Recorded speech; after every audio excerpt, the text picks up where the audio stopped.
The alien hunter is the world's leading expert on alien abduction. His 38-plus years of field research has focused on physical evidence and led to his groundbreaking discoveries of alien implants and alien fluorescence. As a former military police officer and CIA operative, Sims has a unique insight to the alien organization which he believes functions similarly to an intelligence agency. He is also a compassionate and skilled therapist who has helped hundreds of alien experiencers all over the world come to terms with what they've witnessed. Let's bring on board the bridge of the ever-loving mothership, Daryl Sims. Welcome. Daryl?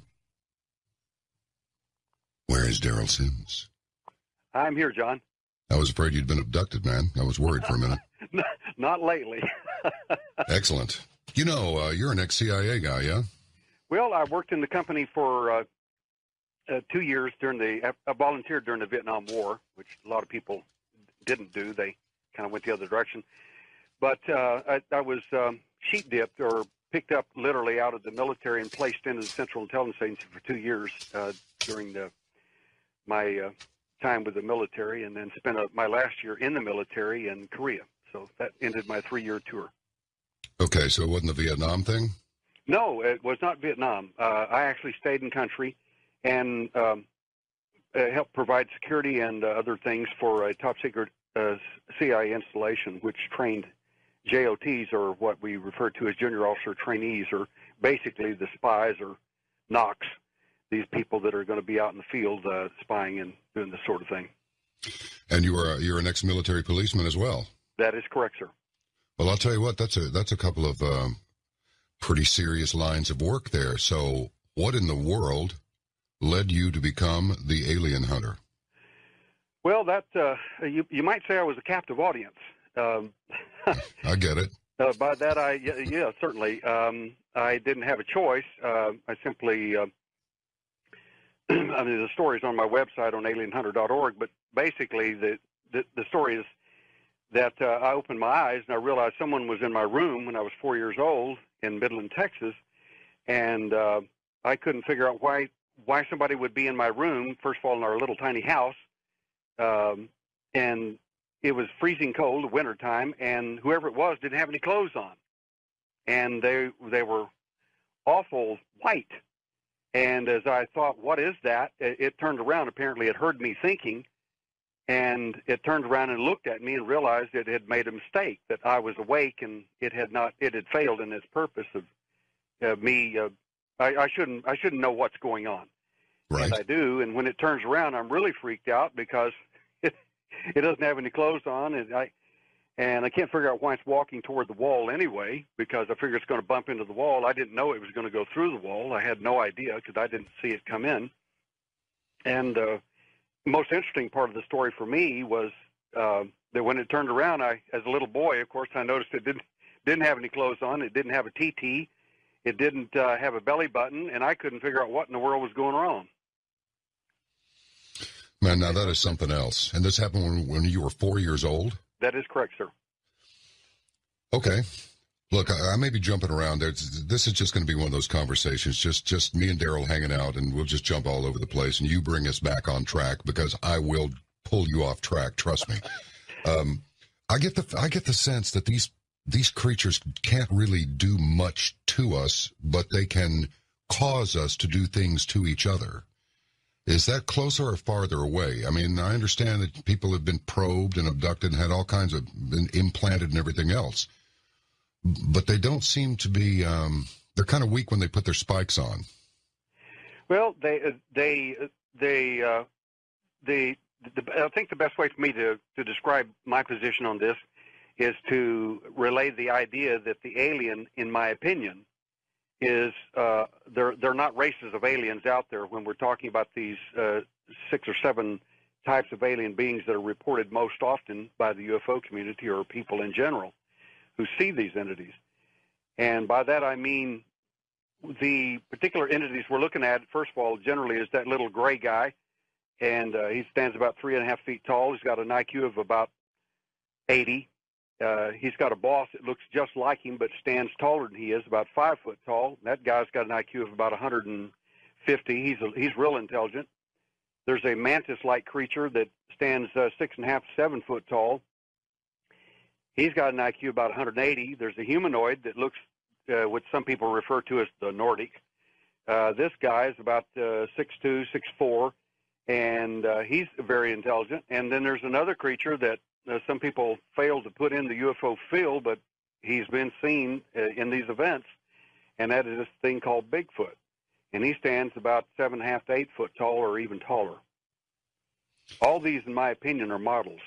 They are not, in fact, races of aliens. No kidding. The DNA comes from here, this planet. Now, this is extraordinary. Just amplify that just a little bit. You say models. What I mean by models is what you're looking at is something. For instance, if you go down to the Chevy store and decide you're going to buy a car, and you look at all these different cars, you say, "Well, wait a minute, what all kinds you got out there?" And they pull out 6, 7 different kinds of cars. You're looking. Those are 7 distinct different types of cars, but they're all made by the same guy, so to speak, the same company. Those are models. They're not races of anything. They're models made for the purpose of interaction with mankind, and their purposes are very, very hidden. They don't want anybody to know that. Obviously, they don't. There's a lot they don't want us to know, but they're very secretive. They're very deceptive, to say the very least. They lie, and they lie consistently. And they are in fact models. They are entities designed for the purpose of interaction with mankind. Unbelievable. I don't think I've ever heard anybody say this before. Now, wait a minute. You hold a master's level in hypnotherapy. Is that correct? That is correct, sir. And you're also a medical hypnotic anesthetist. That is correct. And what really made you go after the alien was when, as an adult, you found out that your 5-year-old son was also being abducted? That was what turned me from what most people would refer to as an experiencer, so to speak. Someone had these events and didn't want them, and just wanted it to stop and go away. And then one day, while we were at a property, we own 4 acres of property out in Huffman, Texas. It's right, literally, just a few miles down the street from where the Cash Landrum event happened, where those people were radiated by that object, and I think that was a military operation. But the point is, at about 2:30 in the morning, I realized something was tragically wrong, and I had felt that feeling, but not felt it since I was 17 years old. And I got up and ran as fast as I could. I ran past my son's room, past my daughter's room, in the living room, and there was my son standing there in a deep trance, 5 years old, looking out the back window. He's still in trance, just like I was in my bed, basically, not understanding what was going on. But the only difference is that what they did on him worked. By that I mean they programmed him that you're not supposed to remember, and he didn't remember anything until the next day. But my wife came running in there. She was looking at me, confused. What's wrong with him? What's he doing? What's going on? And finally she looks at me and says, what is it that you haven't told me? And that's when I had to belly up to the bar, so to speak, and tell her about my alien abduction experiences, and something I'd never told her before. And now my son was a victim of the same event.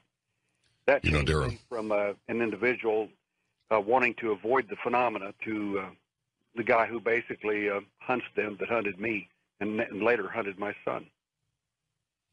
A lot of people roll their eyes at this stuff, but there are too many accounts from too many steady people, and their stories are too much alike, and they do not know each other, and they did not get it from a television program, and none of the television programs, with the possible exception of the one I narrate called Unsealed Alien Files, has even come close to the things that these people describe as having experienced at the hands, or whatever they might be, of these creatures. You are so right, and I think that, in fact, a Hollywood producer told me one time want to do a motion picture on my life story, and he asked me a question. He said, before we get into all that, he said, why can't Hollywood make a really good alien movie? I said, you want the truth? And he said, yeah. I said, because you write in everything you think it's about, and you don't read the literature and keep it for what it actually is.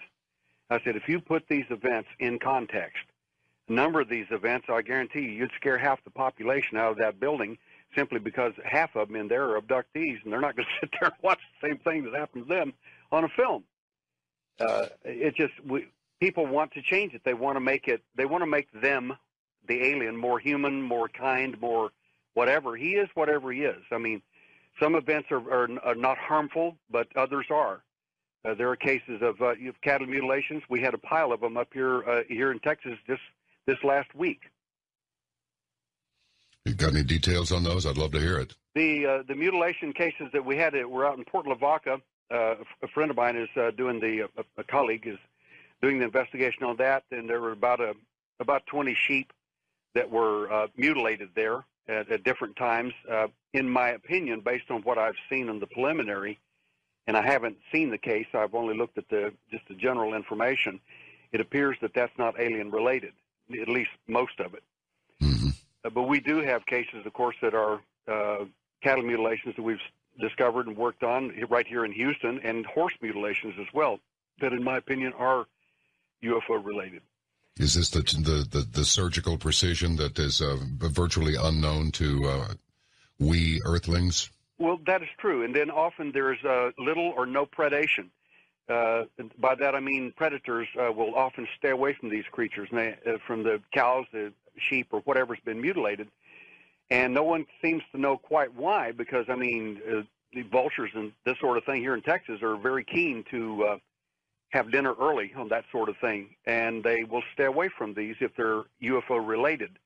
I think that perhaps some of the reason for that is that whatever electromagnetic or other effect that has happened to those animals is still affecting or still giving off some type of animation or some type of field or something that these animals can pick up, and they stay away from it for whatever reason. You mentioned some people earlier who had been, it appears that they are, were the people you were talking about that had been subjected to what you said might have been a military operation, they're the ones that wound up with radiation burns. Is it the same bunch? That is correct. That's the Cash Landrum of people. There were two ladies and a little boy. They stopped, they saw a bright object come down. It was, in my opinion, a military operation. It got away from the military.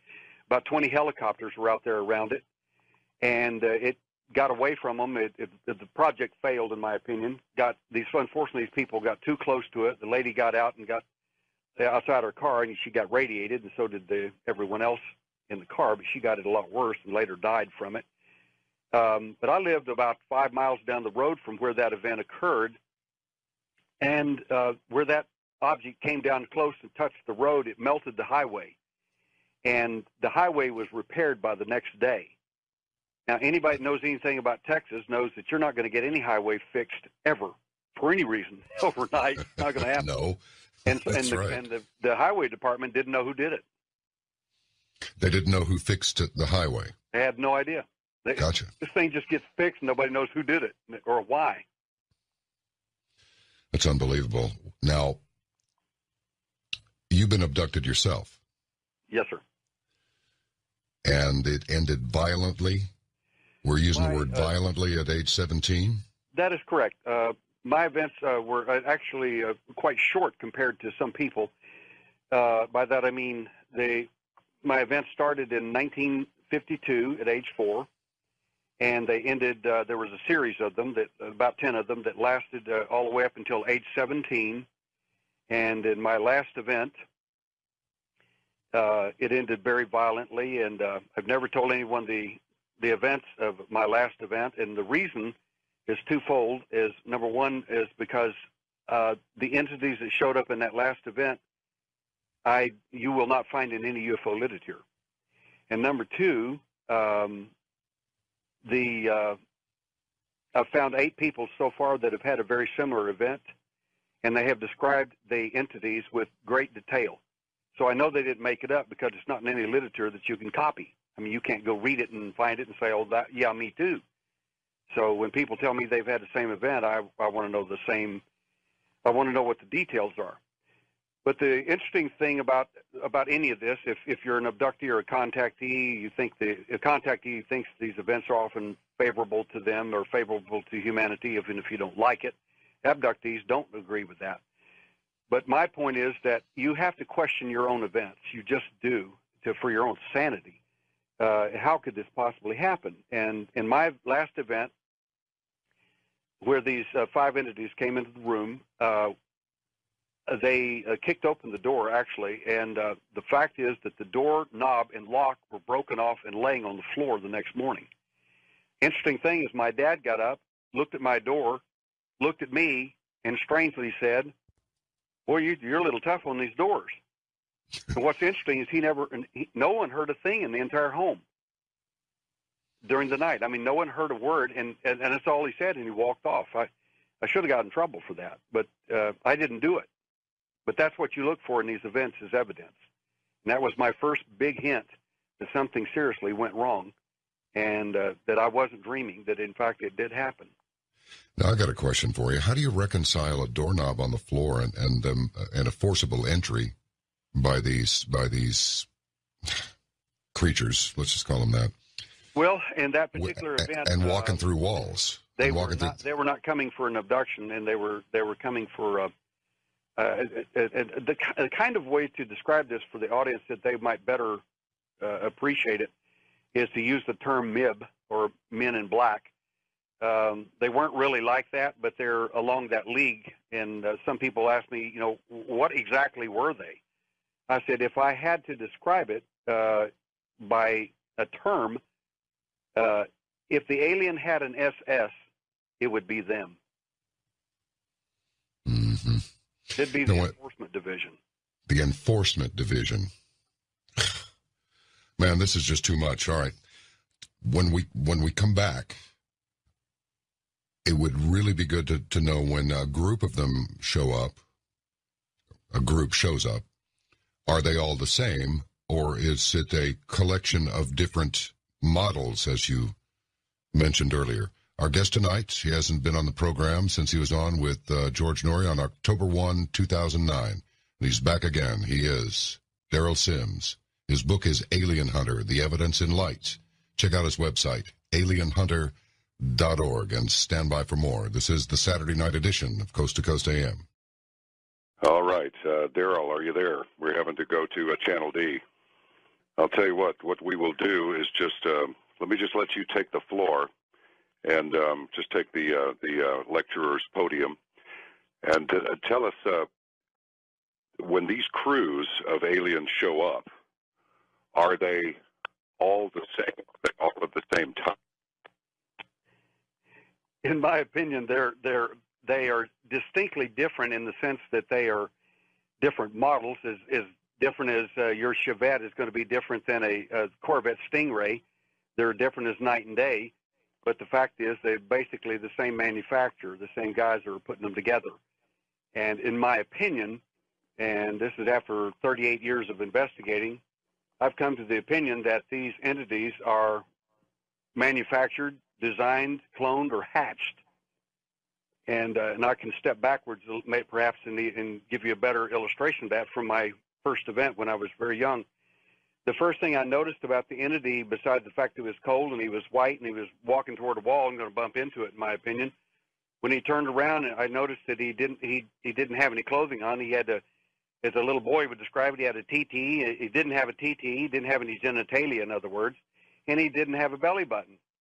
Well, after 38 years investigating, if you notice that people, if they don't have genitalia, they don't procreate. Right. And if they don't have a belly button or a navel, they weren't born. They got here some other way. They were either hatched, cloned, or manufactured.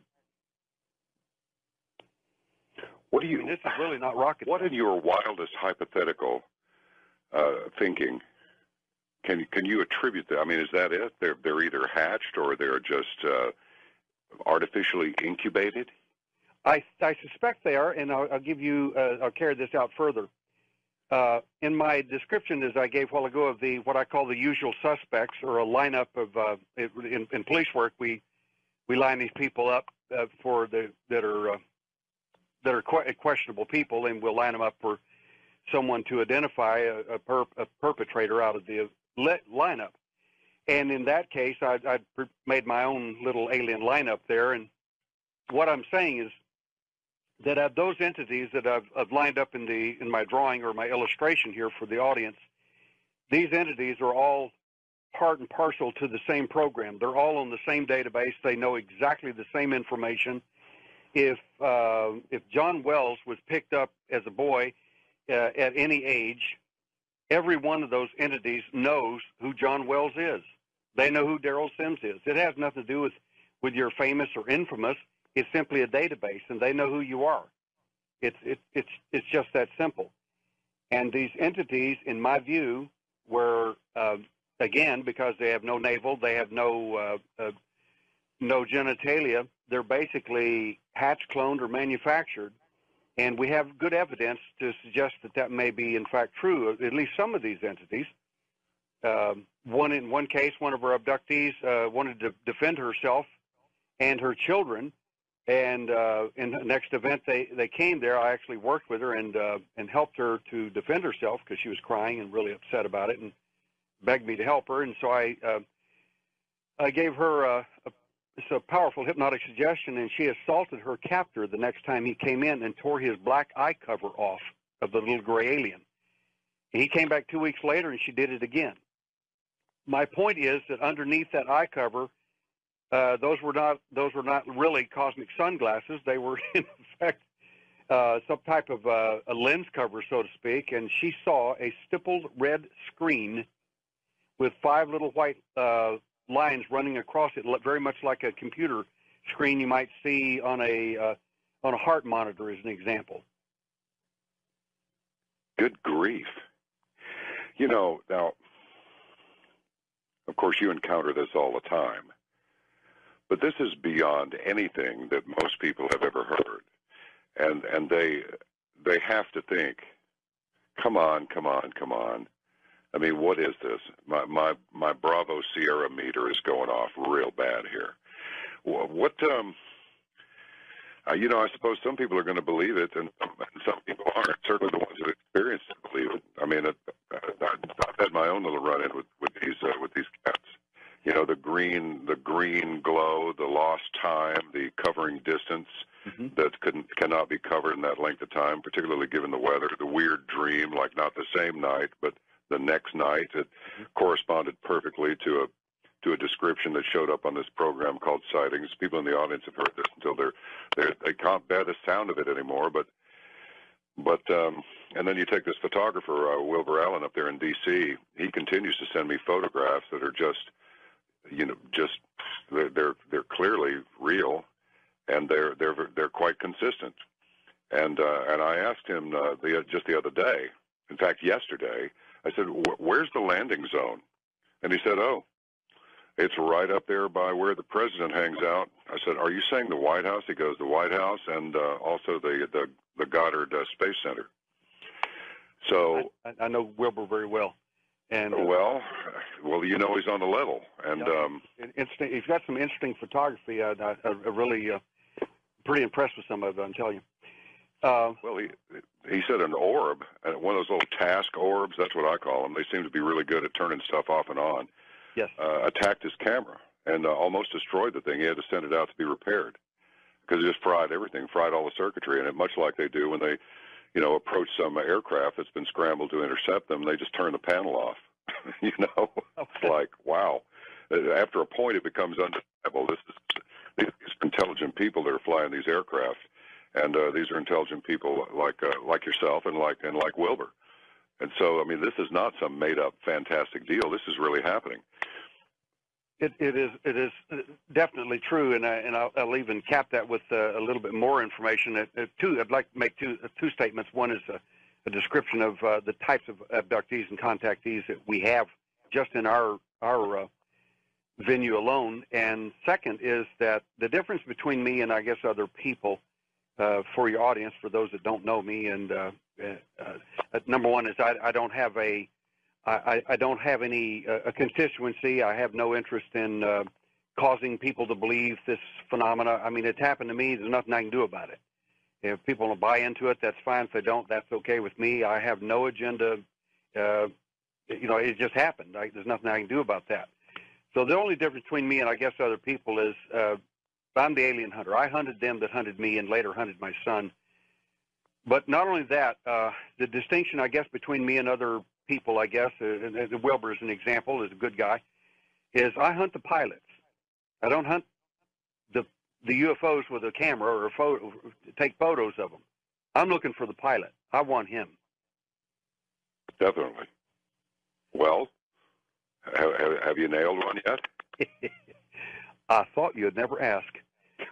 We have come close on 3 occasions to getting an entity, and toward the end of this program, I hope we'll get into some possible DNA evidence we may have of one of them. But these entities are not nearly as intelligent as some people might think they are. Again, I mentioned they were models, and they do have limited intelligence. Some are very smart, and some of them are not intelligent at all, and they make mistakes. And if you understand how it thinks, in other words, you get tired of being a victim, and you don't care about being scared or being paralyzed and all that, and you actually become a trained observer, so to speak, in your event, whether you're a contactee or abductee, whether you like it or whether you don't like it. If that is the case, then you'll start to learn things about them, and you'll start to find out how they think. You'll notice that some of them are not very intelligent at all. They make all kinds of mistakes. When they bring people back, they'll often bring people back with the wrong clothes on. They'll put the wrong clothes on the wrong people. One little girl came back with an Army field jacket. The guy that had the field jacket had a little tiny T-shirt of a 6-year-old girl. Found that a little difficult to put on. But the point is they make mistakes, and they'll drop you off in the wrong location. Sometimes they'll drop you off in the wrong bed, or they'll drop you off too high from your bed when they're bringing you back down. They'll drop you from 4 or 5 feet off the bed. You'll fall and hit the bed. It'll wake you up. You'll wonder, well, what happened? Sometimes they drop you off at the wrong house or in the wrong backyard. And, of course, that I'm sure the wife or somebody would probably say, well, that was a drinking problem. But in one case, with my former senior investigator, they dropped him and his buddy off. These are engineering types, very skilled people, very thoughtful people. They dropped them off in the wrong state, truck and all. You know, some of them aren't really very good pilots either. They crash frequently. That is true. Anybody's liable to make a mistake, right? Roswell's a great place to crash, I think. Not for them, but was for me. If you don't mind talking about your son a little bit, because how did you talk him down out of that experience? And bless his heart, and I mean, you know, I'm really kind of trying to be careful with this, Daryl, because I don't want to. That's personal stuff. When it involves blood, you know, particularly one of your children, let alone a cousin or an uncle, that's serious stuff. But was there any evidence to suggest that they put a little tracker on your boy, a little implant of some sort? Was there any of that? We'll talk about implants in a moment, and they're not tracking devices. The alien finds you, in my opinion, through something like a neural imprint. They know you from your. Okay, let me back up a little bit. Okay. To talk about my son, I have to back up just a bit. 45% of the people taken are Native American, Indian, Irish, or Celtic. 45%. That's just unbelievable. Yes, it is. We're Native American Irish, and when my son was taken, when they take someone, in other words, if someone in the audience here says, well, they've only taken me and my family, just me and no one else, that's highly unlikely. It's possible, but highly unlikely. If you'll ask Grandma and Grandpa and get them alone and talk to them quietly, you'll find that someone in your family is an abductee in most cases, and they will tell you the story. In my son's case, he came to me the next morning and started talking to me about what had happened to him. He wanted me to hypnotize him and do this and do that and find out what happened in detail, and I didn't want to do it. I did everything I could to put that off, and everybody started saying, well, you need to know, and I knew what it was. I already knew, and I did not want to deal with that. I mean, I was not going to do that. And he pushed that and pushed it until finally I did. And his events were, and again, you got to realize no one in my family knew any of this. We did not tell anyone. My wife found out about it the night he got abducted. So I sit there and I listened as he told his story. And some of it he already knew consciously, and other he remembered through refreshed memory. And he described things in his event that stood the hair back on the back of my neck.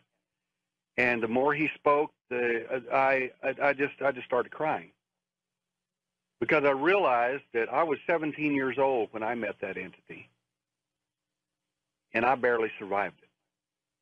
Here he barely survived it.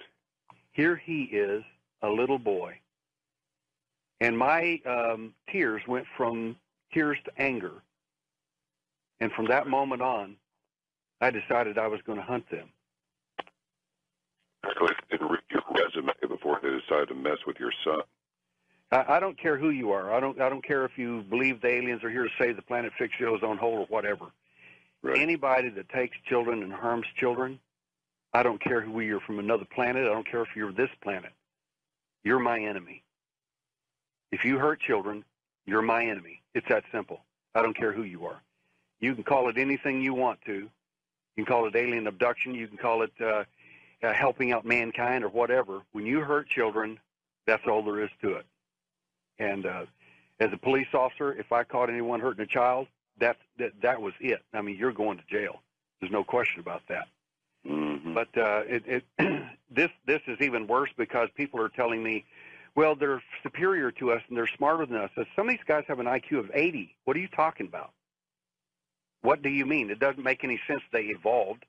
You mean this little guy evolved from an IQ of 80 and went to 150 or 160, and he just got taller? That's it? No, these are models. This is not evolution in any sense of the word. These are models made, created, and constructed, hatched or cloned for the purpose of interaction with mankind. Now, what they're doing to mankind is anybody's guess. We have some ideas, but it's still anyone's guess. Understood. So you're not prepared to accept that these are us coming back to visit Earth from the future. If I ever find me out there, I'm not sure what I'd do to him. A little cosmic skinhead. I hope I look better than that, at least. The fact is that there are two different events that happen to people. Once you come into alien contact, you have contact experience. You become you either like them or you don't like them. You become what I call a honeybee or a killer bee. A honeybee are like bees. They're contactees. They're kind, very gentle, good people who think the funny little man in the white suit out there stealing their honey is probably supposed to do that. Bees don't have any funny little men in white suits who are supposed to be stealing their honey. On the other hand, abductees are Native American, Irish, Celtic types. I refer to as killer bees, because if you steal their honey and you come after their little ones, you're going to pay the price. Yes, they'll get pre-medieval on you. All right, well, let's take our top of the hour news break and a couple other things and then get right back to it, shall we, Darryl? Yes, sir. All right, very good. The Alien Hunter. Alien Hunter, The Evidence in Light is the book. AlienHunter.org is the site. This is Coast AM. We'll be right back. Happy Saturday night. Well, thank you very much. Yeah, maybe Take Me to the Pilot would have been better by Elton John, but we'll settle for the Sinceros and Take Me to Your Leader. Probably the typical protocol would be to hold and come right back. This is Coast to Coast AM. Stand by. Okay, Darryl, let me ask you something. Do you find that the majority of the abductees are adults, or do these abductors target children? And if so, why do you think they do this? They do target children, and almost everyone's events, even if they only discover them when they're older, when you work with them, you'll find invariably that most of these people were taken when they were children. The reason, and I'll make this as clear and as easy as possible, is the fact is that children are innocent, and they're impressionable, and it's easier to program children than it is adults. And abduction is still kidnapping. It always has been, always will be. You can call it anything you want, but it's still the same thing, and that's the reason they do it. It has to do with programming, and most of these people, especially contactees, will often, and many abductees too, actually believe that their parents are not their own parents. This is part of programming that these entities tell these little children when they're little, just babies, that your parents are not even your parents. We are your parents. We are in charge, and so on and so on. It's just mental brainwashing is all this is. It's just really some sick stuff, in my opinion. It is some sick stuff, and I have to go back to the inevitably. I have to go back to the ancient text, and do you see? And if you don't, it's okay. But I have to ask: do you see what one might categorize as a religious crossover here? Do you find any correlation between coded messages that appear in Scripture with some of these things that are actually happening? It just seems like what you're suggesting is they're trying to take the humanness out of the human and just separate them from all of the fundamental elements of this reality. Starting with your parents, as you just mentioned. That I think you've hit it pretty hard there, and accurately. That number one, that they're interested in causing a division in the family. They do this, and it gets much more complex than what we were discussing here. But to answer the second part of your question, is there by the nature of what they do and the history of what they do, from ancient texts, from the ancient Warkans, the Sumerians, Ugaritic text, the Sanskrit, the Bible, Hebrew, Greek, it doesn't make any difference. Anywhere you read this material, you will ultimately find, even from a religious context, Christian context, Hindu, it makes no difference. When I went to Turkey, right there, I was talking to a guy on an airplane and telling about my stuff there for 8 hours, and he just loved it. And he said, "Well, we don't have any of that in Turkey." I said, "Yes, you do." He said, "No, we don't." And I said, "Tell me about the jinn of Islam." He got real scared and looked at me and said, "We don't talk about them. They might not bring you back." I said, "You got the same stuff that we have. Nothing's changed. Only the viewpoint of each culture has changed. If you're in Ireland, it's the wee little folk and the fairy folk. And if you read the real history of fairies and the wee folk that the Irish talk about, these are not friendly little people. They might not bring you back if they don't like you or you don't do what you're supposed to do. This is systemic in every culture, anywhere you go, anywhere in the world. It makes no difference what the religion is or anything else. It will be consistent in its message of taking people, again, doing the same type things to people. I've got 1,600 cases worldwide, and it makes no difference where I go, anywhere.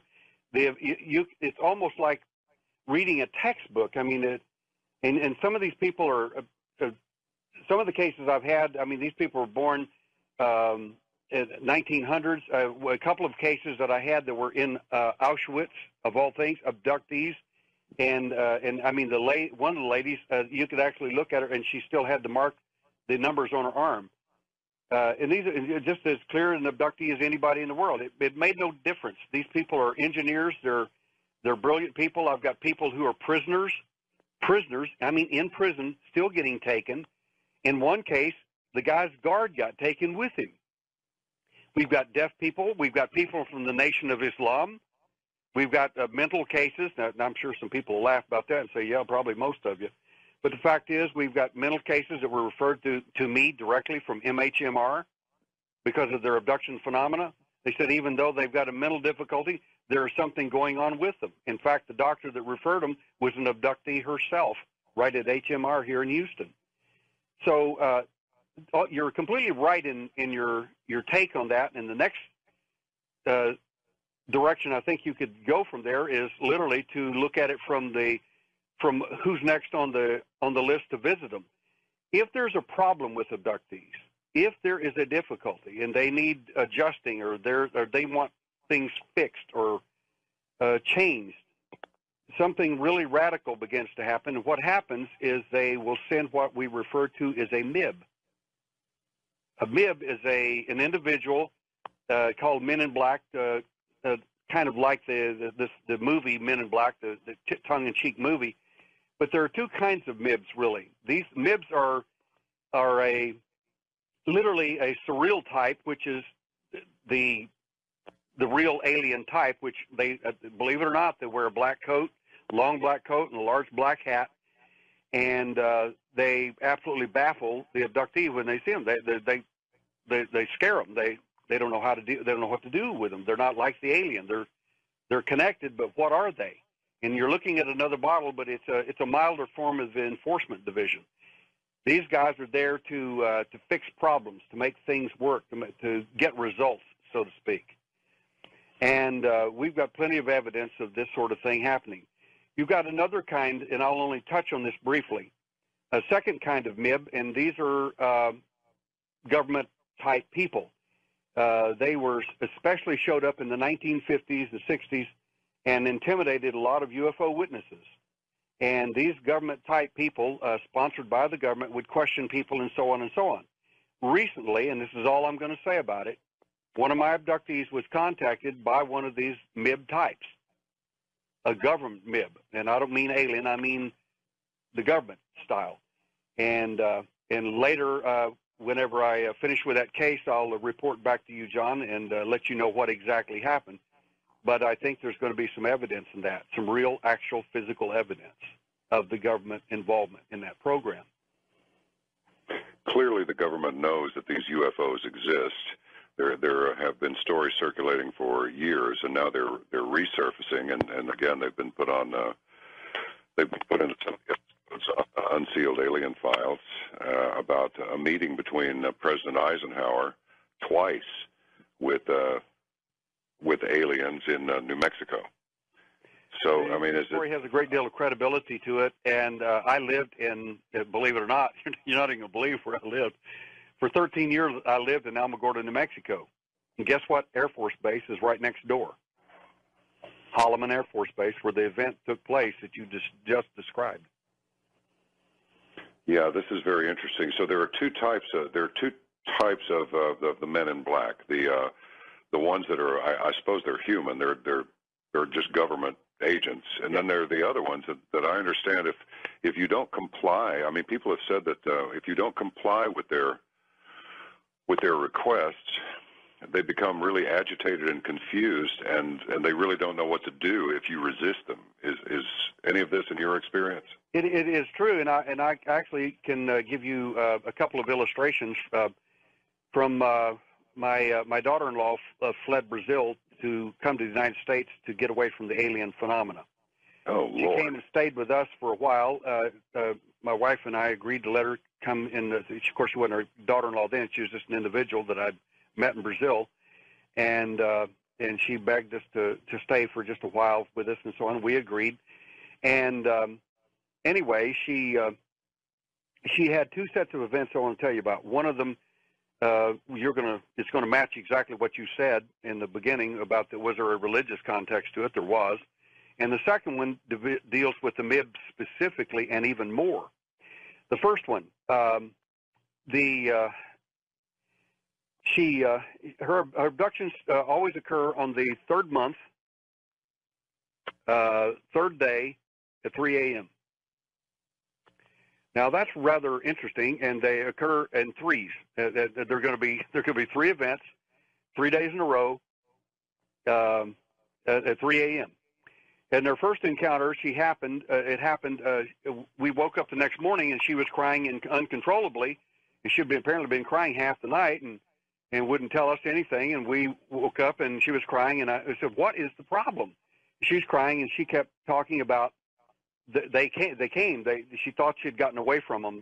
Fleeing Brazil, coming here would do it, but they followed her, and she was terrified. And she picked up a piece of stove wood from our fireplace and acted like she was going to hit this entity.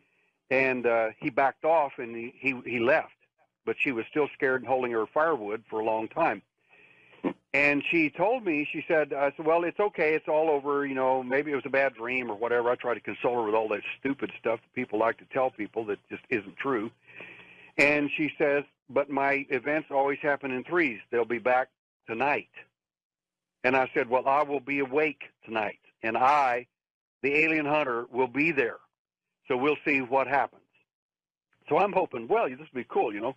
Something's going on in my own house. I look forward to this. Let's rock. Right. So anyway, I'm working on a computer about 2 in the morning and trying to stay awake.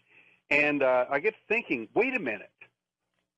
If this is going to happen 3 times, why waste the event? Why not try something spiritual just to see if something happens? If it doesn't, so what?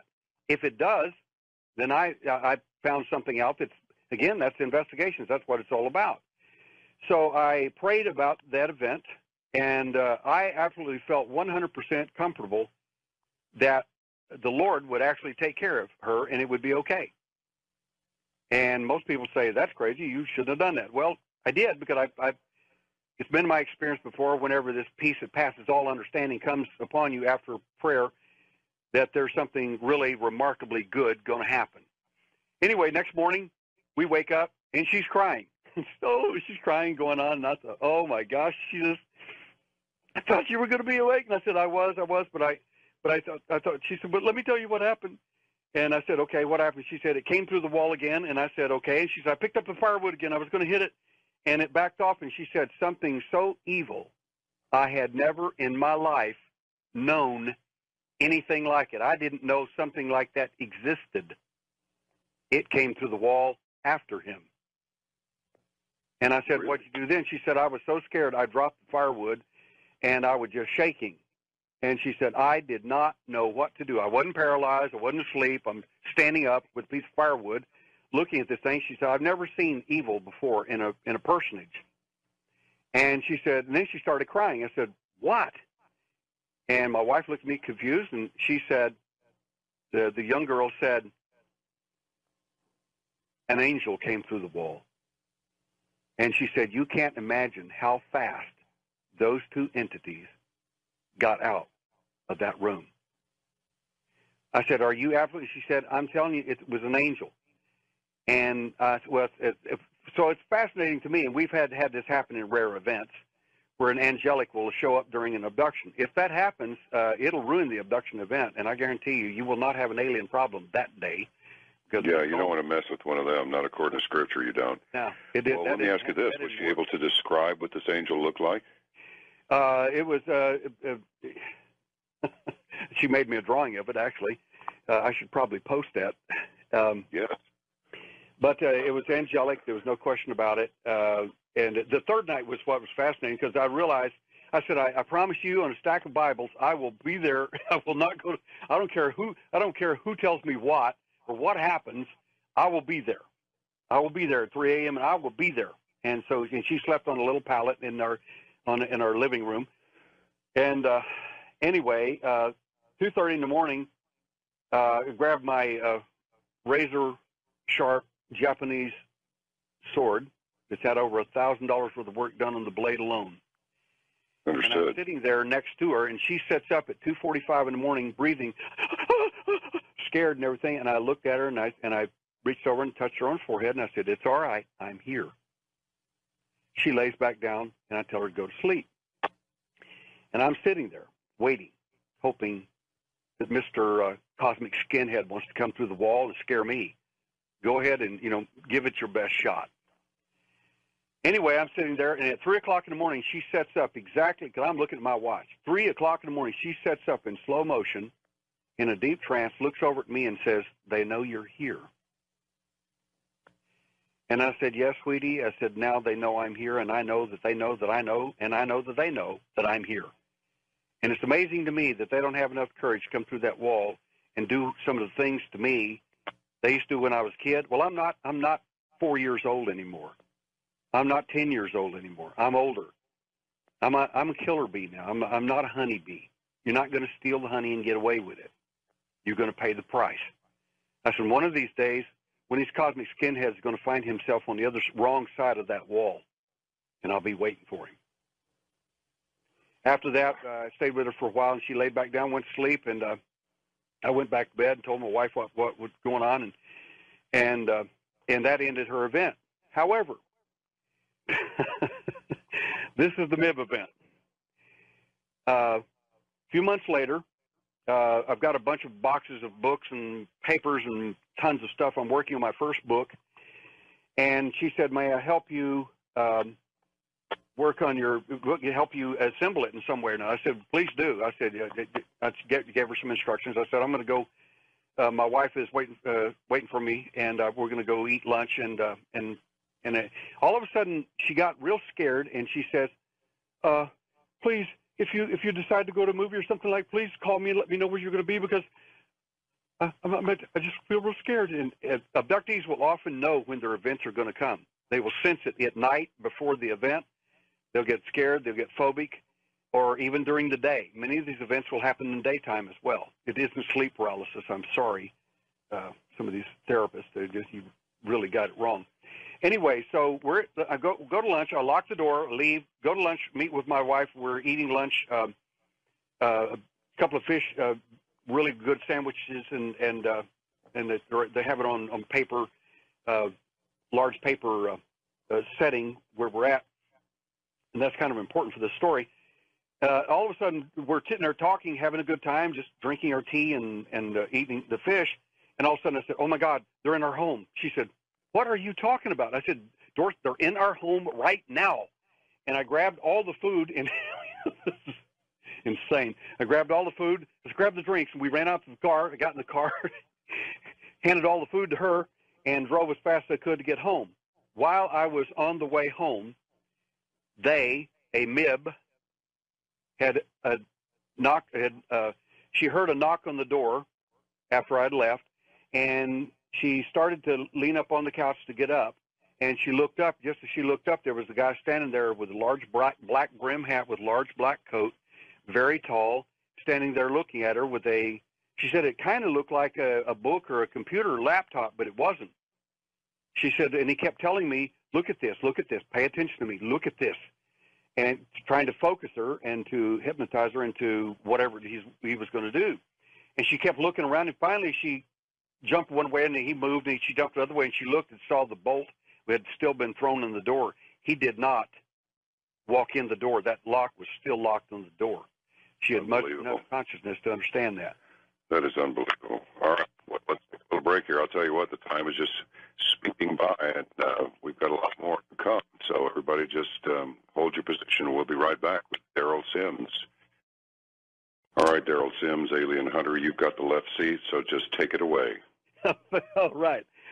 I'll tell you, these radio circumstances, I'm telling you, I've never seen anything like it. Every time I seem to get on these programs, there is a difficulty, either with somebody's equipment or mine, and it's beyond the pale when you see this over and over. But to finish up our story, and then I want to tell you a second thing about a wonderful TV program coming on. It's going to be really neat. To finish up our story, about the MIB, they imitated the young lady had lived with us for quite a while, and she had met my son. They fell in love with each other, and were going to get married.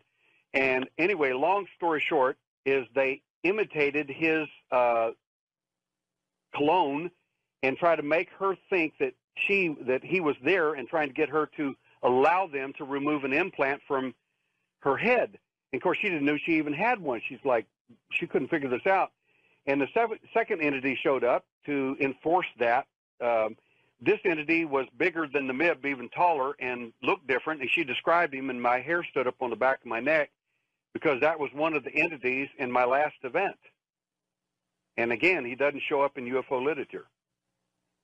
So here I am getting things confirmed about my own event by people who weren't even alive when my events occurred. This is just amazing to me. So they removed an implant from her ear, and my wife and I came rushing in. We literally unlocked the door, came in, and she was walking around incoherent with blood all caked down her neck, and it was the biggest mess you've ever seen. She was terrified, incoherent, and so on. And I told my wife, take her in the bathroom, search her, and find a scratch cutter on her, find out where that blood's coming from. And we could find no incision, no place whatsoever, but she described the biological implant that was removed from her ear, approximately 5 inches long, about as thick as a pencil lead. And it's the first time I'd ever seen one like it. And, of course, the reason we think they did that is because of my implant research, and I think they thought I was going to figure out that she had one and find it. And, of course, after 24 surgeries thus far on people all over the United States, and now we're doing some in Brazil, removing these alleged alien implants, you can just imagine that this is the most unusual implant I'd ever heard of at the time. And for those that want to understand implants and that sort of thing, you go to my website at alienhunter.org, and you can click on books, and there are 2 books there, but better, even more fun if you like, is click on the videos that are there, and you can actually see an implant in someone's hand at the Roswell Museum while I'm doing an examination on the individual at the museum itself. I'm a board member at the Roswell Museum, and I do implant and other presentations there every year. What do these implants look like, Daryl? They look like all kinds of things, John, just really bizarre-looking stuff. Everything from tiny, tiny spheres that are placed inside your nasal passage. That happened to me when I was 12 years old in 1960. That's how I discovered the alien implant, not because I was particularly smart or a good cop or anything else. I simply was present during the event, and I remembered it. Some of these little objects are very, very small and about the size of a pinhead, and they're gold spheres. Sometimes as many as 4 at a time are placed in a child's nasal passage. Some of them are, on my book, you see one as large as a lifesaver inside a woman's skull, inside her brain, and the implant itself, within 2 years, moves over to the other side of the brain. And shortly after that, it disappears altogether. It's absolutely amazing stuff to me. I'm just floored at the stuff we found in the implant work, and the evidence, physical evidence we're finding in these cases is what makes everything real to me. I mean, I know the events are real because I was there, I saw it, and I see what's going on with these people is exactly what happened to me and other people. But more important than that is something rather remarkable. There's evidence. There is actual evidence. If you know what you're looking for, if you know how that alien thinks, if you understand his logic, and you understand how he's made and how he processes his data, you can understand a lot about his flaws and actually capitalize on his mistakes and his lack of intelligence, and in some cases, their over-exuberance and their cockiness, because some of them are so smart they don't think that anybody can do anything. And that is going to be their undoing, in my opinion. But the last thing I want to tell you is something really, really wonderful. We're doing a show for Animal Planet. It's a 4-part series involving UFO alien investigations. It's called Uncovering Aliens. And it is a fun, very serious show, but a lot of fun in it. And the cast is, they couldn't have got, in my opinion, a better cast. We've got a really dynamic group of people, 4 people. A friend of Coast to Coast, by the way, is an aeronautical engineer, Mike Barra. He's an outspoken critic of the malevolence of the alien agenda. And I'm telling you, sometimes Mike says stuff that I just grit my teeth. And although I believe it myself, he just can hardly stand it when people are telling him things that are just off the charts incorrect about how friendly the alien is, how they're here to save the planet and fix the ozone hole or whatever. And anyway, it's a good dynamic with him. He's a really good character for the investigation. There is an aeronautical engineer, so this is great. And the next one is a UFO journalist, Maureen Ellsbury. Now, this gal is sharp as a razor.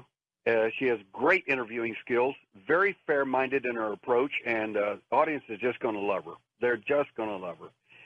She's very sharp, very clear-headed, a typical journalist, a very good journalist, and I like their approach. I really do.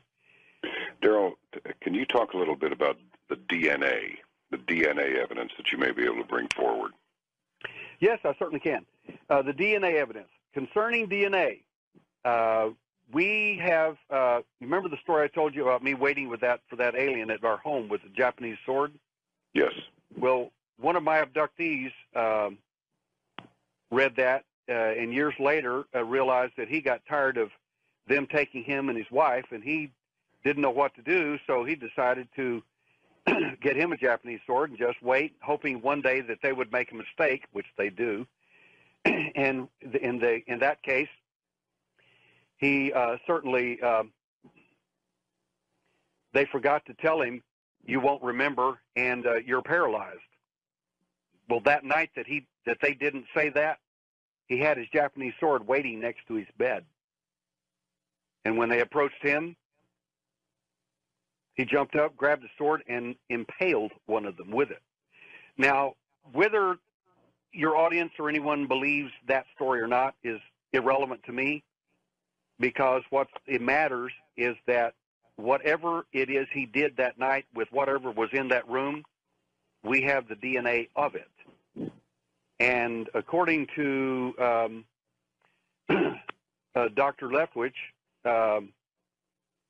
who studied some of the evidence, according to him, and most of you know, Dr. Leftwich passed away just, I think, about a week ago. Yeah. And he was speaking to me and speaking to my abductee, and what he said to my abductee and the abductee relayed to me, and obviously I'd had conversations with him as well, so I knew the same thing was true.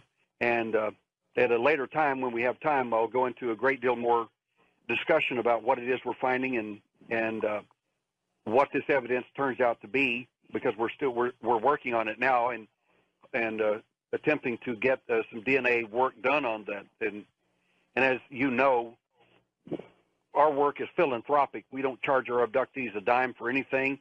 The surgeries we've done, the 24 surgeries thus far, everything we do is free to these people. Anything I can provide free, I do for every one of them, because I can't charge money to people who've gone through the same nightmare that I went through. And I just I don't mind people that do. They're going to earn their money, but I can't personally do it. It just doesn't work for me. So DNA is common between extraterrestrials, or wherever they may come from, interdimensionals, and humans. Well, in my opinion, yes, because in my opinion, as I said before, and I'll go into this in much more detail if you'll have me back on. I'll go into detail about who these entities are and where their DNA comes from, and I'll give you a big hint. The DNA comes from planet Earth, not from outer space. And I think I may be able to make the case. What would this mean? What it means is that someone has come a long, long way. Let's suppose the alien comes from outer space or time or wherever he comes from. Whatever a person's belief is. The point is that I think everyone can agree on is someone came from a long, long, long way to get whatever it is you have. In other words, if we may not be the pond scum that some of these people and scientists and others seem to think that we are, that we're just barely crawled out of the mud, so to speak, and barely evolved enough to do anything, I don't think that's even remotely close. I think the fact that we are so unique that someone out there, wherever that is or whatever it is, has come a long way to get whatever it is we have, and they don't have it. Now, if they're superior to us in every way and the millions of light years ahead of us and so on, why is it that they need what it is we have? Isn't that fascinating? And they've been here for about 6,000 years. And their program, in my opinion, based on what they have revealed to some of our abductees, is about over. I don't know what that means, but it doesn't sound good. No, it doesn't. You know, this kind of ties in with the old Sumerian writings, doesn't it? It does, for fact. The fact is that I don't care if you believe they came here to save the planet and you're one of these contactees. It makes no difference to me. In the Sumerian version of this thing, they came here and took mankind and made slaves of them to mine gold for them. if that story is true, they weren't very nice back then either. Every population, every ancient culture, the Aztecs, Toltecs, Olmecs, ancient Egyptians, every one of these cultures that had contact with these entities, and I'll go into that a lot more when I come back. Every one of those ancient cultures are now extinct. And now we're the smart guys on the block. Makes me wonder what we're up for. Now, this is a little off topic, but I have to ask, is anybody ever ex-CIA? Oh, I hear this a lot from people. They'll tell me, you can't be ex-CIA because because they kill you as soon as you're finished with your job. I said, really? I said, well, why are all these people retired and living? And they said, well, you got to be spying. I said, well, I'll tell you what. I said, I get accused of that by some of these clowns. I said, I wish somebody would send me a check and pay me for being the spy. I never was, because I just don't get paid. And I've had a couple of my competitors out there in the UFO field say, well, you got to be a spy for the CIA. I said, well, I'm not doing a very good job of it, because I'm telling everybody that are the state secrets. Why would I be doing that? Because I don't believe that the CIA or anybody else has the right, or the NSA or anyone has the right to hide this information from us. I understand perfectly that we're in a lot of trouble, and I know that they know that. I understand that. But the fact is, this information belongs to all of us. And I don't mean the USA, I mean humanity. We all have the right to know and understand what we're up against. I don't care how many people have been fooled by it or love it and think that they're here to save our planet or whatever. They haven't saved anybody or done anything from anyone. In fact, when you look at my medical presentation, which I show only to doctors and medical people or investigators in that field, and you look at the human and animal mutilations that I have, and you will not find these on the internet that I'm talking about. When you see this kind of stuff, it makes you relook at that and revisit that whole entire phenomena and think, my God, what in the world is going on? These are not aliens out there to save the planet or to help us do anything. They're here for some other agenda. And on top of all of that, these little guys are not in charge of anything. They're doing what they're being told by someone else. Do you think we're about to meet them on a grander scale? And actually, this was a two-part question. The first part is, are these abductions increasing in frequency? And do you think we're about to meet them? I personally do. I think that there's something big on the horizon. I can tell you that from my own personal information. I have over 1,600 cases worldwide. I'm privy to some information that some of these alien entities don't realize abductees can overhear. They think that they're switching them off and they can't hear or understand anything. But the fact is, one of the reasons they give you a screen memory or cover your memory or try to in your events is because you saw or heard things you were not supposed to hear or see. And some of those things I've uncovered and found and done some really, really good work with that. And in my opinion, it's coming to a head. Whatever it is, it's coming to a head. There's no question about that. We're in for it, whatever that is. All right. Then let me ask you one more thing. Is there any advice you can give to anyone who may be abducted in the future as to how they can hold on to their memory of the event and how to protect themselves psychologically from the effects of an abduction? If you're an abductee or you're a person that comes into contact or your children do this sort of thing, and you want to help your children, my best advice to you, and because it's going to mean a lot more to the people who are involved in this, if you will simply email me, go to my website at alienhunter.org and click on Alien Hunter there, go through the site and look at everything, but email me personally and say, send me the information on how to defend myself. I'll send you about a dozen things that you can do to defend yourself, all kinds of things that will fit your belief system. If you're a Christian, it'll fit your belief system. If you're not a Christian, it'll fit your belief system. If you're Hindu, it'll fit your belief system. I've got things for everybody. It's great stuff, and some of the stuff is wonderful. Well, all right. So we've got a couple of minutes here. What's the next step for you? Is this to follow up on the DNA sample? Oh, it is. We have our whole interest in this business is physical evidence. I mean, not that I have to have physical evidence to prove to me anything, because I already know it's true, and I already know enough about what's going on for 38 years of investigating. I get it. But the fact is that we need evidence to tell us a great deal of information, more very specific things that we need to know, and obviously to bring the scientific and medical community into the field as well, so that they will look at this with a very different eye. Daryl, thank you very much for being with us on the program tonight. We will bring you back soon. I have your contact numbers, and I'll give you a call during the week, and we'll get you back on the program as soon as we possibly can, okay? I look forward to hearing from you personally. Thank you very much. That's Daryl Sims. He is the Alien Hunter, and his book, Alien Hunter, The Evidence in Light, his website is alienhunter.org.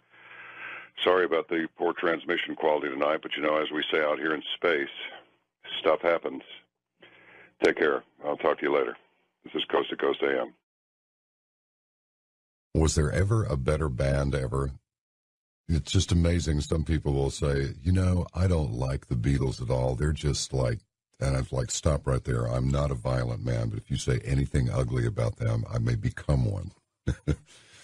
John B. Wells in for George Norrie tonight, who is taking the night off and leaving me with you, which I'm delighted to do. It's an open line euphonic Friday, so as I like to say, from the Yukon to the Yucatan, from Europe to Utah, and all points in between. Calls are lined up from Hollywood, California to Texas, New Jersey, and Minnesota, and we're going to get to each and every one of them if you'll just hang in there with me for just a minute on the other side of this break. Here it comes. This is Coast to Coast AM. Welcome back to Coast. John Wells in for George Norrie, and let's bring Vicki in Hollywood on the wild card line onto the main deck of the mothership. Vicki, are you there? Yes, I am, and thank you for taking my call. I love listening to your voice. It sounds so peaceful, mature, and humble. Good grief. Thank you very much.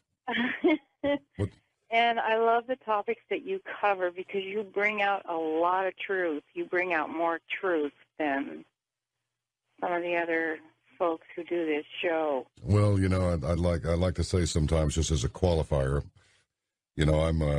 I'm inclined to ask a question, and I don't know which will be less discreet, the question or the potential answer. But what's on your mind tonight? Well, I'm responding from your guest that you just had. I had a funny little thing happen to me this week. I went to Santa Monica to take care of some letters that needed to be written in the Santa Monica Law Library, and I heard one time Art Linkletter said, if you want to make God laugh, tell him what your plans are. Yeah. And I had that experience. I was like determined to do these letters for some legal work, and I end up at the nativity scenes in that little park area by the beach, where the atheists took over. Yes. And I was inspired to make a pretty little sign that said it's all about Jesus when I read one of the displays about how Christ was nothing but a myth. And next thing I know, I had tons of people all around me, and I had the media all over me, and LA Times and Fox News 11, and I was like, well, gosh, I had no, intention on, drawing all this on me, but I had some people call me for interviews about what I was doing, and after I listened to your guest, I just felt so fed to go out and continue. And right now I'm really relating to Gideon, who is a weak, feeble man in his basement stomping on wheat and kind of hiding from the enemy, and God sent him out on a great, great mission. And I'm just this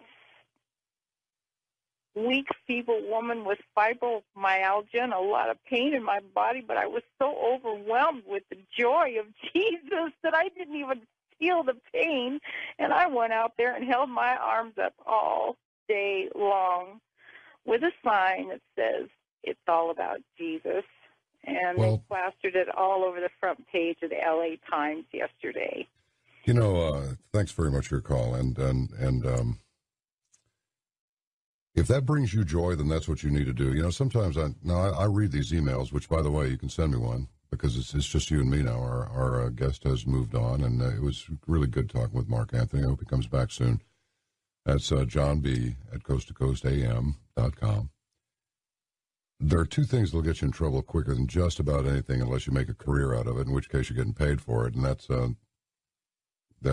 discussing religion and politics. And many people have expressed their opinion that can't really get into this religion thing too much because that sort of violates the spirit of the show, but which is, you know, paranormal and the unexplained. Now, my view of the world is I can't think of anything much more paranormal or unexplainable than our existence here. When I see some of the things going on in the world, I have to ask myself, now, where are we? Why are these people taking such delight in making strange images of what was already weird? And then, of course, the Suleiman who called a while ago talking about visions of nuclear disaster and so forth. And there are some people out there, and we've discussed this many times, that just really want to watch the world burn, and nothing would make them happier. Those are the ones that we have to fight against. We're not supposed to be just passively accepting of that form of annihilation. But I do find it interesting that when politics then becomes intertwined with religion, the current administration has just put out their Christmas card. The news report today indicating that Bo, the dog, he was not able to put his paw print on the Christmas card. And then the next story is that the PC police have threatened members of the House of Representatives against wishing constituents a Merry Christmas if they want to do so in a mailing paid for with tax dollars. So I'll say this once and I'll be done. People are wearing out this separation of church and state thing. Henry VIII wanted to dump Catherine, divorce her, and so he separated from the Church of Rome, made his own church. We're not supposed to do that. We're not supposed to establish a Church of the United States as there is the old COE. That would be the Church of England, and that's the beginning and end of that. So, I don't know. They sure blow a lot of dough on other things. I can't imagine that sending a Christmas or otherwise a seasonal greeting to your constituents. I mean, maybe such a thing would that would be using our tax dollars to keep the postal system from going bankrupt because, well, I understand they're in the red again this year to the tune of several billions of dollars. So let's go east of the Rockies to Sharon in Stockdale, Texas. Are you there, Sharon, or did you give up on us? I hear something. Okay, forget about it. Let's talk to Steve in New Jersey. Hello? Hello, how are you? Hi, I think you're doing a great job, John B. Wells. Well, thanks. I'm hanging in here by bloody fingernails. Well, it's on your mind tonight. I wanted to put a message out there for all these warmongers and all the people of Coast. To every morning when you wake up or when it hits you during the day or just before you go to bed, maybe all 3 times, just think of the earth and all the people and wish them love, peace, harmony, and forgiveness. I think that will help with mass consciousness. Well, that's a pretty good message. It's funny. People go, oh, love, you're going to love us out of everything, right? It's like they make it sound as though love is this wimpy little sort of extra appendage of an emotion that has no power. It's the most powerful force that there is. And that's an excellent message. And thank you very much for passing it along to us, Steve. What about Rob in Brainerd, Minnesota? Hi. Hey, how are you tonight? Great. How are you? So I got a comment and a question. So okay. couple of weeks ago, I was listening, and I was pretty sure it was Ian Punnett was on, and there was a caller from St. Cloud, Minnesota, and he was talking about the night before he had seen this light in the sky, like a star, and then it moved, and it was gone. I seen the exact same thing, which is kind of crazy. And then I had a question. You were a couple of days ago, I was listening. You were hosting, and you were talking about there's something else now in the chemtrails. Topic thing. What is that? Well, I've been watching these things since about 1998. Mm-hmm. I've been amazed that I said, what do you make of that? And finally, I walked up to the car window at the post office. I said, ma'am, excuse me. I just want to ask you a question. I'll keep my distance. She goes, oh, that's all right. And she must have been 90. And I said, do you notice these things up in the, I think I've told the story before, but not everybody got the message. So if I'm giving you a rerun, I apologize. I'll be brief. But I said, do you notice these unusual trails in the sky? And she looked at me with this little grandmotherly grin, and she said, yes, I do. And it's not normal. But at my age, it doesn't really do a lot of good for me to be overly concerned about it. So I started getting into this thing, and of course, it's pretty much established that there's aluminum oxide in them and barium in them, and so forth. And I noticed that people seem to, in about 48 hours after a really good dose of this stuff, if anybody else observes this, I would be validated or repudiated, one or the other, if you would send an email and just let me know what your observations are. But it takes about 2 days for this to happen. And if you're looking at people in traffic, they are not gesturing with their fingers. They are not blowing their horns. They are not being aggressive in any way. They are sort of like behaving a little bit like ants that are on the same trail, but there are a bunch of them going in both directions. So they're sort of bumping into each other a little bit and kind of going, oh, you're an ant. Okay. And they go around. They're getting along, but they seem just ever so slightly, not really disoriented, but just more toddling than disoriented. Then, of course, come the respiratory infections and the sinus infections and so forth. So it's like, okay, what could this be for? Is it weather manipulation? Is it some sort of you hear Monsanto is developing aluminum-resistant seeds and so forth. So it's like, oh, they're going to control the food. Okay, all right. But these things are very seldom what we think that they are, because there are very, very clever people who are in charge of these projects, whatever their intention is. And in fact, I may have told this one also too, but I'll tell it again to anybody who didn't hear it. This was related to me by Eddie Z, who used to be in this part of the world and would accompany me to these coast-to-coast sessions. And he spoke with a young woman. So this is like this. I'm 3 deep from this now, but he's accurate, and it sounds plausible. She was his friend, a woman, was in a position to speak with a very high-ranking military person. And she asked this military person, what is this? It's undeniable that they're there. They're not condensation trails. Condensation trails disappear after a while. These do not. They linger around for hours and hours. And he was a general. And he said, young lady, tell me something. What color was the sunlight when you were a teenager? And she said, well, it was rather yellow, or had a kind of a gold tint to it. He said, that's correct. He said, now what color is the sun now? She says, well, the light is rather... The citizens didn't get them until the 80s. So everything that we think of as current contemporary technology is at least 30 and quite possibly as many as 40 years behind what actually exists. So anybody that's got the idea that we're going to survive the apocalypse by, camping out with a few MREs and our deer rifles, that's not going to work. In fact, if it is an I'm going to go out on the clothesline a little bit here. If it is, in fact, electromagnetic radiation that is the core driver of mass population manipulation, then enhanced electromagnetic countermeasures of the mental sort might be the only defense against it. Now, if you get a nice big dose of it, well, what could they do? The other part is that in this news report, these metals and crystals were to be put surreptitiously into vaccines. So now, is this supposed to scare everybody off from getting a vaccine? We eliminated many, many diseases through vaccines. I've always questioned the flu vaccine.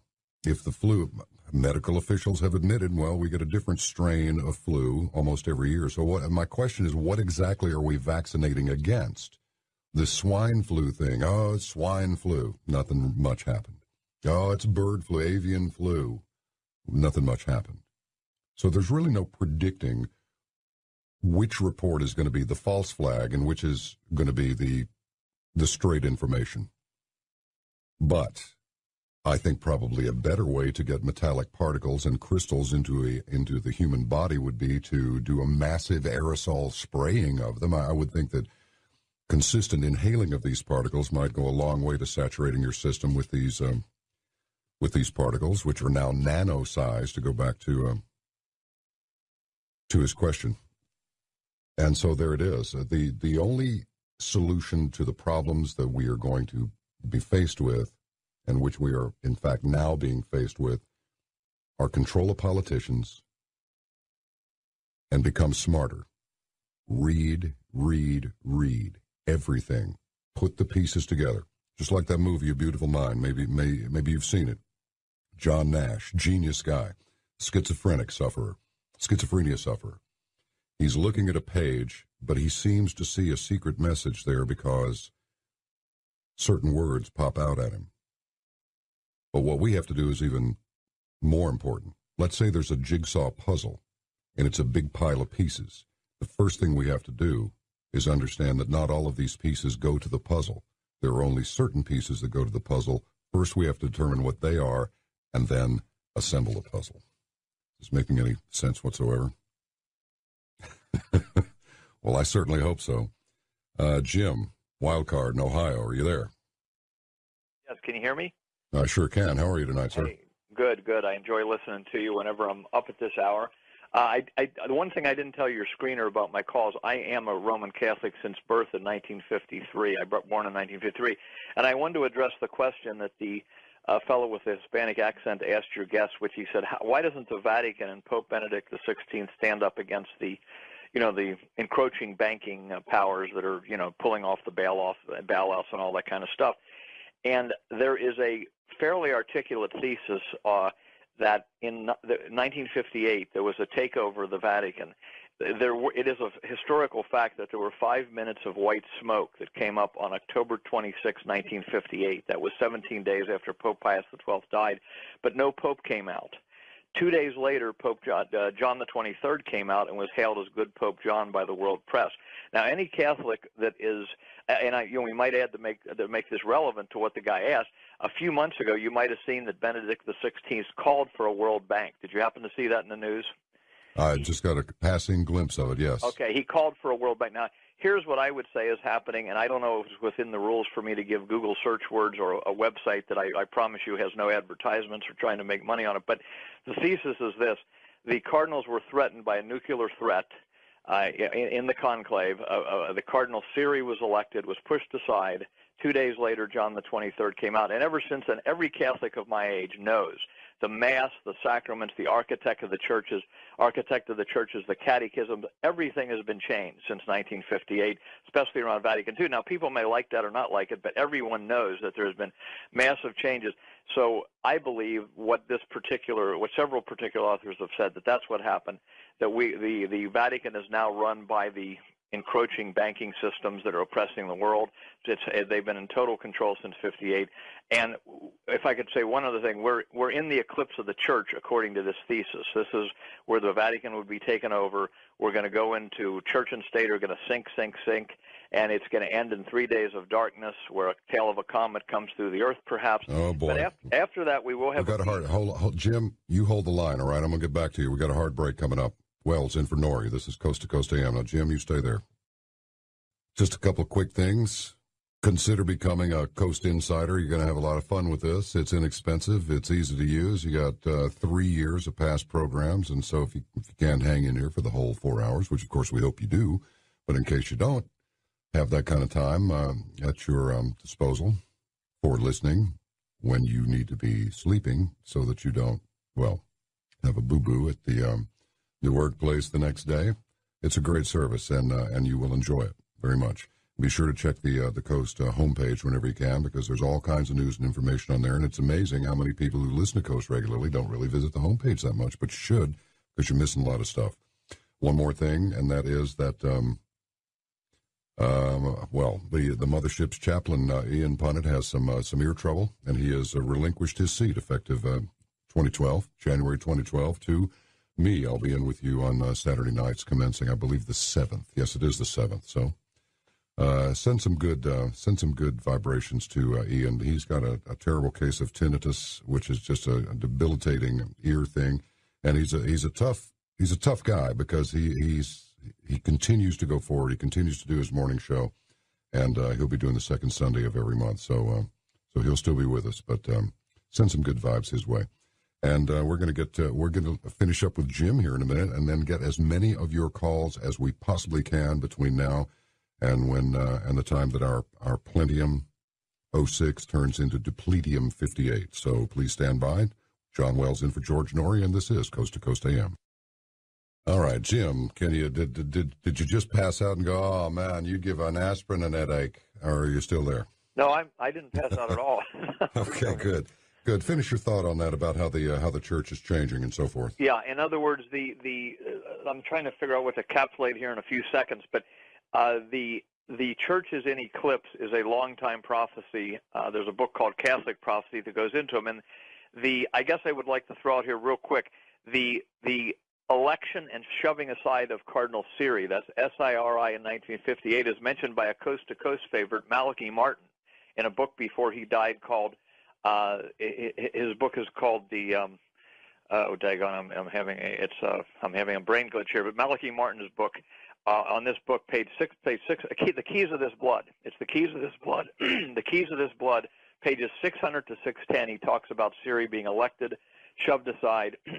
And Paul L. Williams, who's a famous author on the War on Terror, he wrote a book called The Vatican Exposed. Now, he's not a Catholic and he's not anti-Catholic, but he's just not trying to be an apologist for the church.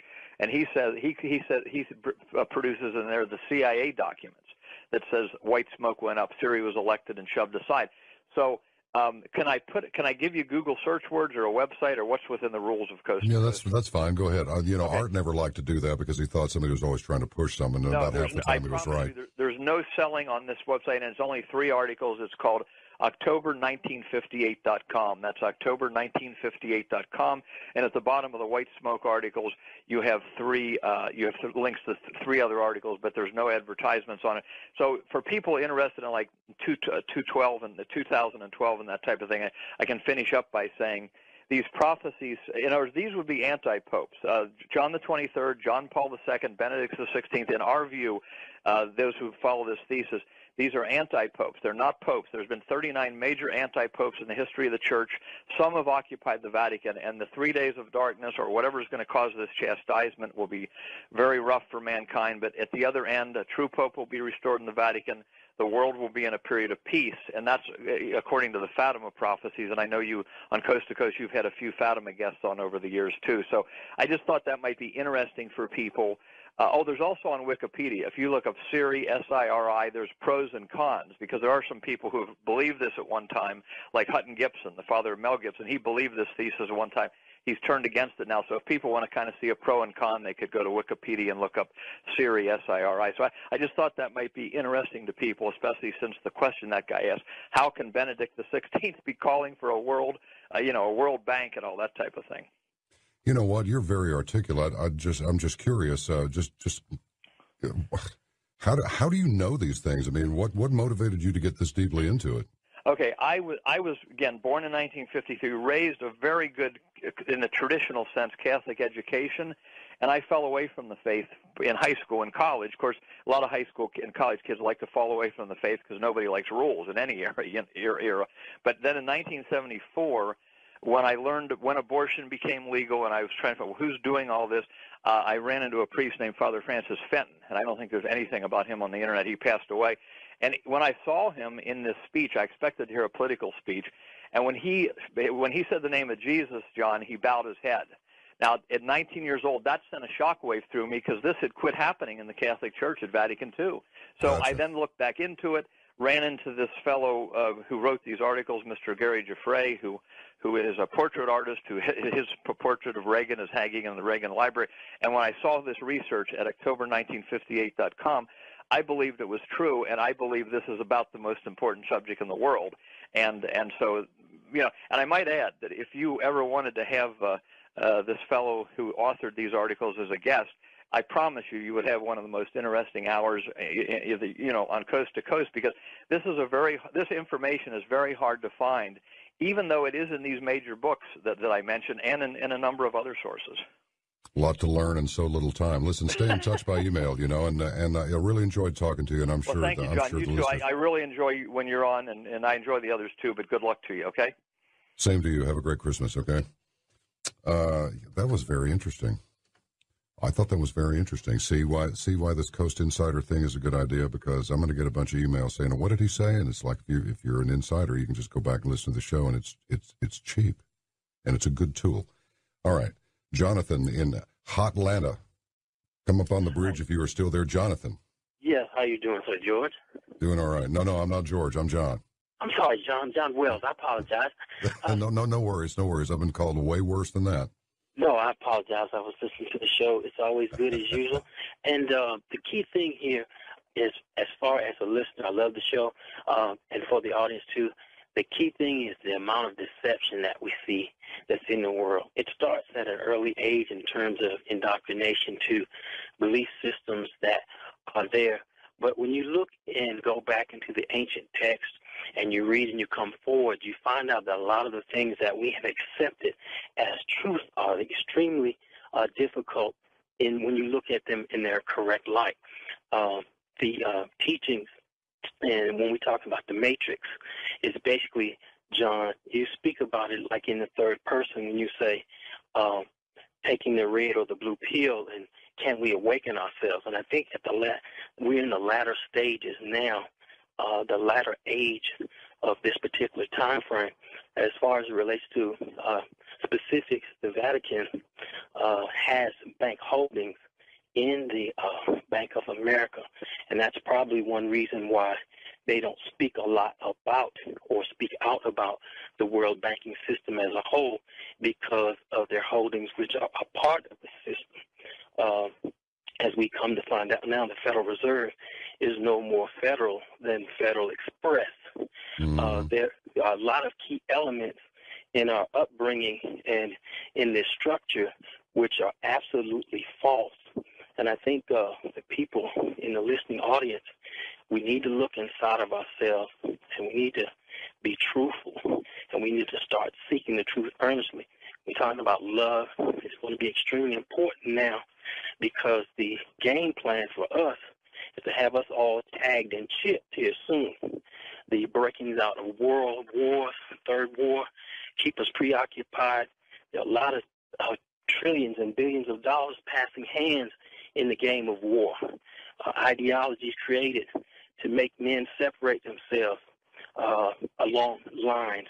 And when we go back and look at the Gulf of Tonkin, which started the Vietnam War, or we look at the U.S. liberty, and we look behind, if people would just not take everything that they hear without researching and looking at it, they'll find that there's hidden agendas in almost everything that we see through mainstream media.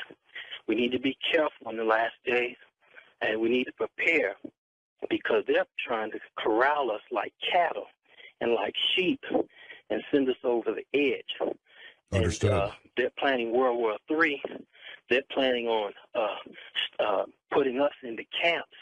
They're planning on taking the food supply and a whole host of other things that the common person wouldn't dare believe would take place, but it's in the scriptures. We've been warned that if we wouldn't pay attention, they took the commandments out of the school. We look into our world, the United States as a whole. There's killings, pedophilia, murders, prostitution, all kinds of cronyism, theft, and burglary. It's become like second nature now. So there's not that much time left. And Jonathan, thank you very much for your call. Those were some serious words of wisdom. And you know, a lot of people say, listen, we enjoy the show, enjoy your guest, whoever the guest might be. The thing about it is I'm not getting any satisfaction. I can't get no satisfaction, to use the Rolling Stones verse, about what exactly do we do about it. I will offer this. This may be simplistic. I don't like to think of myself as a simp, but compared to some people, I'm simple. There are some really brilliant people out there. Anytime you have power, it is human nature to want to bend it to your own uses. You join forces with other powerful, that was the whole thing. Arranged marriages. You consolidate your social, political, financial power, and you hold on to it, originally for the benefit of your family. But as you become more powerful, there's a song, I think Morcheeba does it, called Everybody Loves a Loser. Well, why is that? Well, it's because they're humble at the state of their quote-unquote quote marks around the loserness. They're humble and they're easy to get along with, and they're, unless they're desperate and crazy. Forget that. That's an extreme. The problem is a lot of people, once they become successful, they become the object of certain names to describe their behavior. Is because if you're not careful, you'll lose your humanity. Hence all those references in Scripture to it's harder to get a rich man into heaven than it is to pull a camel or a burro or whatever it was through the eye of the needle, that little narrow passageway in there. That's true because money changes you. So this is what I would offer as a partial solution. And keep in mind, this is not going to happen all at once. We have to get a lot smarter very quickly. I've made comments regarding Occupy Wall Street saying, I admire the fact that you are exercising your constitutional right to assemble for the redress of grievances, but you're barking up the wrong tree. If you want to change things in this country, you go to the place where the policy is made. And that, my friends, is Washington, D.C. You approach your politicians, you email them, snail mail them until they have to listen. And you tell them, look, you're not going by this Constitution. And I tell you this, don't ever turn loose of that Constitution. There are people out there that want to experiment with socialism. They want to experiment with communism because, capitalism's a terrible thing. These other two entities have been, the socialism and communism, it's been tried. There are plenty of books out there that'll tell you what the result of those two systems, the citizens who are under those systems reap misery. I believe it was Churchill said the chief virtue of socialism was shared misery. Now, it works if you have a small country, but when you have a great big country like this one with over 300 million people in it, that's not going to work because there's going to be a percentage of non-hackers that are going to pull off of the system, and another group that's going to learn how to manipulate the system. So if you want change, you go to your leaders. Your leaders in Washington, D.C. are the ones who call the shots.